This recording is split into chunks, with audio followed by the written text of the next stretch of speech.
ಕಾಳಿದಾಸನ ಕಾವ್ಯ.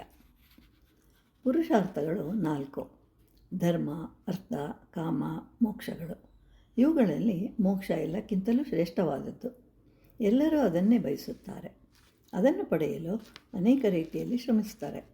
ನಾವು ಧರ್ಮದಿಂದ ಅರ್ಥ ಅಂದರೆ ಸಂಸ್ಕೃತದಲ್ಲಿ ಸಂಪತ್ತು ಅದನ್ನು ಗಳಿಸಿ ಇದರಿಂದ ನಮ್ಮ ಕಾಮನೆಗಳನ್ನು ಪೂರೈಸಿಕೊಂಡಾಗ ಮೋಕ್ಷದ ಬಗ್ಗೆ ಚಿಂತಿಸಬಹುದು. ಒಬ್ಬ ರಸಿಕನಾದ ಪಂಡಿತ ಇರ್ತಾನೆ. ವೇದಾಂಗಗಳನ್ನೆಲ್ಲ ಓದಿ ಇನ್ನೇನು ಮೋಕ್ಷ ಹೊಂದಬೇಕು ಅನ್ನುವಷ್ಟರಲ್ಲಿ ಕಾಳಿದಾಸನ ಕಾವ್ಯವನ್ನು ಓದಿ ಅವುಗಳಲ್ಲಿ ಆಸಕ್ತಿಯನ್ನು ಹೊಂದುತ್ತಾನೆ. ಅಷ್ಟು ಚೆನ್ನಾಗಿರುತ್ತೆ ಕಾಳಿದಾಸನ ಕಾವ್ಯಗಳು. ಆಗಲೇ ಆ ಪಂಡಿತನ ಜ್ಞಾನಕ್ಕೆ ಮೆಚ್ಚಿ ಭಗವಂತನು ಪ್ರತ್ಯಕ್ಷನಾಗಿ ನಿನಗೇನು ಬೇಕು ಅಂತ ಹೇಳಿ ಕೇಳ್ತಾನೆ. ಪಂಡಿತನಿಗೆ ಆಗ ತಾನೇ ಓದಿದ್ದ ಕಾಳಿದಾಸನ ಕಾವ್ಯದ ನೆನಪಾಯಿತು. ಇನ್ನೂ ಕಾಳಿದಾಸನ ಕಾವ್ಯಗಳನ್ನು ಓದಿ ಆಸ್ವಾದಿಸಬೇಕು ಅಂಥೇಳಿ ಭಗವಂತನನ್ನು ಕೇಳ್ಕೊಳ್ತಾನೆ. ಕಾಳಿದಾಸನ ಕಾವ್ಯಗಳನ್ನು ಇನ್ನೂ ಬಹಳವಾಗಿ ಓದಿ ಆಸ್ವಾದಿಸಬೇಕು ಅನ್ನುವಂತಹ ಕೋರಿಕೆ ಇದೆ. ಅವನ ಕಾವ್ಯಗಳು ಅದ್ಭುತ. ಅವನು ನಮ್ಮ ದೇಶದ ಒಬ್ಬ ಮಹಾಕವಿ.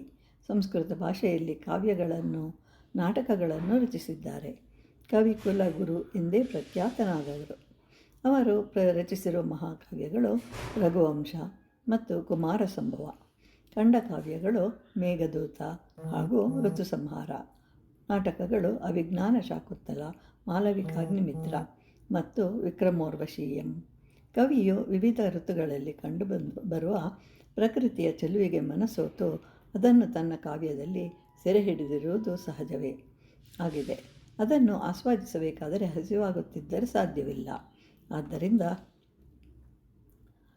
ಐಣ ಮಾಂಸಂ ಅಂದರೆ ಜಿಂಕೆಯ ಮಾಂಸವಿರಬೇಕು. ಅಷ್ಟೇ ಅಲ್ಲ, ನಾನೊಬ್ಬನೇ ಕಾವ್ಯವನ್ನು ಆಸ್ವಾದಿಸಲು ಸಾಧ್ಯವಿಲ್ಲ. ಆದ್ದರಿಂದ ನನ್ನೊಂದಿಗೆ ಅಬಲಾಚ, ಕೋಮಲ ಅಂದರೆ ಸುಂದರವಾದ ಯುವತಿಯೊಬ್ಬಳು ನನ್ನೊಂದಿಗಿದ್ದರೆ ಅವಳೊಂದಿಗೆ ಕುಳಿತು ಕಾಳಿದಾಸನ ಕಾವ್ಯವನ್ನು ಆಸ್ವಾದಿಸ್ತಾ ಇದ್ದರೆ ಅದರ ಜೊತೆಗೆ ಕೆಂಪಗೆ ಕಾಯಿಸಿದ ಹಾಲಿಗೆ ಸಕ್ಕರೆ ಸೇರಿಸಿ ಕುಡಿಯುತ್ತಾ ಇದ್ದರೆ ಸ್ವರ್ಗವು ಇಲ್ಲಿಯೇ ಇರುತ್ತದೆ. ಹೀಗೆ ಭಾವಿಸಿ ಪಂಡಿತನು ಕಾಳಿದಾಸನ ಕಾವ್ಯದ ಹಿರಿಮೆಯನ್ನು ವಿವರಿಸ್ತಾನೆ. ಇವುಗಳೊಂದಿಗೆ ನನಗೆ ಜನ್ಮ ಬೇಕು, 100 ವರ್ಷ ಆಯಸ್ಸು ಬೇಕು, ಅದು ಮನುಷ್ಯ ಜನ್ಮವೇ ಆಗಿರಬೇಕು.